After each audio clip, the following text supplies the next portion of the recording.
Assalamualaikum warahmatullahi wabarakatuh.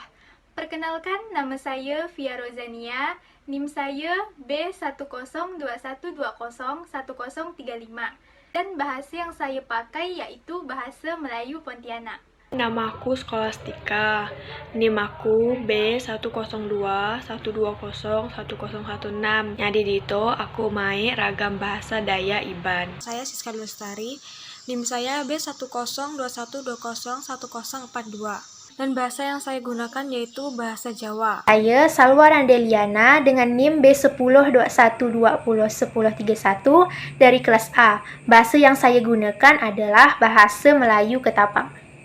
Saya Syera Junisa dengan NIM B1021201015 dari kelas A. Saya menggunakan bahasa Hakka dari Singkawang.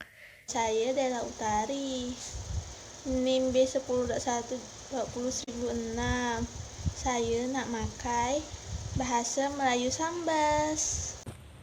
Hai guys, kenalin, gue Nesya Septiani, NIM B10212011044. Gue akan menggunakan bahasa Jakarta.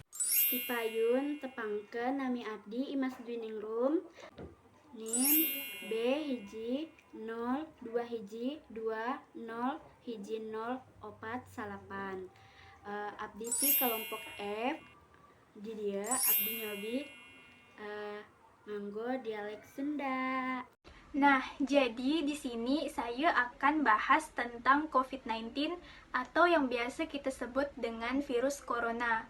Jadi, apa sih sebenarnya COVID-19 tuh? Nah, jadi COVID-19 atau virus corona ini ialah penyakit baru yang disebabkan oleh virus Severe Acute Respiratory Syndrome Coronavirus 2 atau bisa disingkat dengan SARS-CoV-2. Penyakit ini nih bisa nyerang siapapun, mau dia orang tua, anak muda, budak kecil, bahkan sampai anak bayi pun bisa terkena penyakit ini. Penyakit ini bisa mengakibatkan gangguan pernapasan ringan, infeksi paru-paru, hingga kematian. Gejala yang ditimbulkan dari penyakit ini pun beda-beda. Ada yang gejalanya ringan, sedang maupun berat. Nah, jadi dito aku tuh pak ngejelas ke penyebab dari virus corona atau COVID-19. Virus tuh disebabkan oleh virus corona empu. Ianya kelompok virus yang menginfeksi sistem pernapasan. Sebagian besar kasusnya coronavirus tuh hanya menyebabkan infeksi pernapasan ringan, beka flu. Tapi sebagian besar kasus yang udah bisa jadi ngelama toh, yaitu juga nyebab ke infeksi pernapasan berat, beka pneumonia middle age respiratory syndrome atau MERS dan severe acute respiratory syndrome atau SARS. Ya, pada kesempatan kali ini saya akan menjelaskan mengenai ciri-ciri orang yang terdampak COVID-19 menggunakan bahasa masing-masing. Dan bahasa yang saya gunakan yaitu bahasa Jawa. Nah, beda-beda wong sing kena COVID-19 iki. Enek sing kena biasane gejalane ringan, enek sing sedang. Nah, biasane akeh-akeh wong iki kena sing gejala ringan karo sedang dan gak perlu dirawat ning rumah sakit dan ndang pulih. Nah, biasanya uang sing kena COVID-19 iki ciri-cirine enek enek gejalane secara umum, karo sing gak umum, karo sing paling serius. Nah, biasanya paling umum iki akeh-akehane ciri-cirine garing, watuke garing, karo kesel sing keluwehan. Kalau gejala sing sithik gak umum iku biasane gorokane loro, karo mencret, motone abang, karo loro ndas, hilange indra pengambuan, terus karo berubahnya warna, karo jari tengah dan atau jari sikil. Nah, ciri-ciri gejala serius, ciri-cirine kuwi angel ambekan, terus loro dodo atau nyeri dodo. Bariku angel ngomong karo angel gerak. Nah, didelok-delok lek enek ciri-ciri sing gejala sing serius iku nang ngubungi tenaga medis.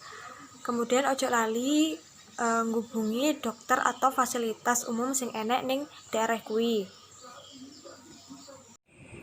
COVID-19 masih ada keberadaannya. Untuk itu, kita harus melakukan pencegahan supaya COVID-19 tidak menyebar. Untuk mencegah penyebarannya, kita dapat melakukan beberapa cara. Berikut saya akan menyampaikan pencegahan penyebaran yang dapat kita lakukan. 1. Cuci tangan secara rutin. Gunakan sabun atau cairan pembersih tangan yang mengandung alkohol. Kedua, selalu jaga jarak dengan orang yang lagi batuk, flu, atau yang lagi terkasih. Ketiga, kenakan masker ketika keluar rumah dan hindari kerumunan. Keempat, jangan sentuh mata, hidung, dan mulut menggunakan tangan yang kotor. Kelima, ketika lagi batuk atau terkasih, tutup mulut dengan lengan atau tisu. Keenam, usah keluar rumah jika ketika merasa ada enak badan dan jaga jarak dengan orang di sekitar ketika lagi flu atau ada enak badan. Mari kita lindungi diri kita dan orang di sekitar kita dengan menerapkan pencegahan-pencegahan yang sudah saya sampaikan. Nah, di sini gue akan jelasin tentang apa itu new normal dan apa yang harus gue dan lo semua itu lakuin. Dari sumber yang gue baca, menurut Kemendikbud, arti dari new normal atau kenormalan baru ini adalah keadaan normal yang baru yang belum pernah ada. Tujuan dari new normal adalah untuk mengembalikan kondisi ekonomi di Indonesia yang literally turun drastis banget akibat si corona ini. Makanya sejak Juni 2020, Presiden Jokowi itu menetapkan yang namanya new normal atau kenormalan baru. Nah, langkah awal dari new normal ini adalah dengan menerapkan pola hidup bersih dan sehat. Kalau menurut gue ya, untuk new normal ini bisa dikatakan dengan kebiasaan baru. Ya nggak sih? Kebiasaan baru kan? Dari dulu, yang dulunya kita tuh nggak sering pakai masker dan nggak sering pakai hand sanitizer. Sekarang harus setiap hari, malahan harus cuci tangan, harus pakai masker, harus jaga jarak. Itu tuh harus kita terapin setiap kita keluar rumah maupun di dalam rumah. Nah, jadi untuk kalian semua, untuk lo, untuk gue, untuk semuanya, itu tuh harus pakai masker dan jaga yang namanya jarak agar tercegah dari yang namanya COVID. Sekian dari gue. Wassalamualaikum warahmatullahi wabarakatuh. Sim kuring bade ngabahas sababaraha rupihalnu tiasa dipidamel di bumi salami COVID-19. Kahiji, olahraga nur taratur. Kadua, barang tuang nu bergizi. Nu katilu, santai. Salajengna nu kaopat, maos buku.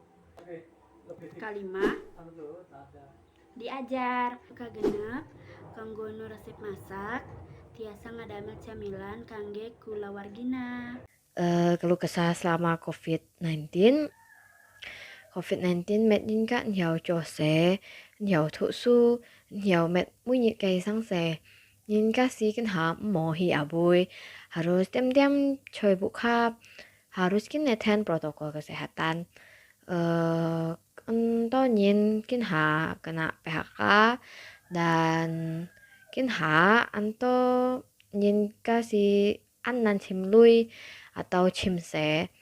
COVID-19 juga met ho sangji anan karena kita usi buka tuksu. Walaupun buka tuksu tapi ke ho sangji anku karena sinsang biasanya hanya pun tugas. Jadi kita usi anto tugas harus nyonghin.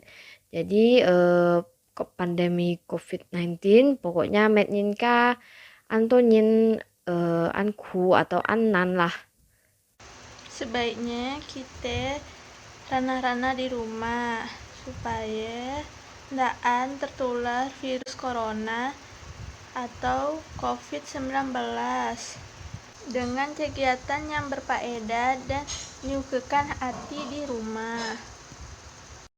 Kita pun tetap nurut jua aturan pemerintah dan ikuti protokol kesehatan. Nak macam makai masker.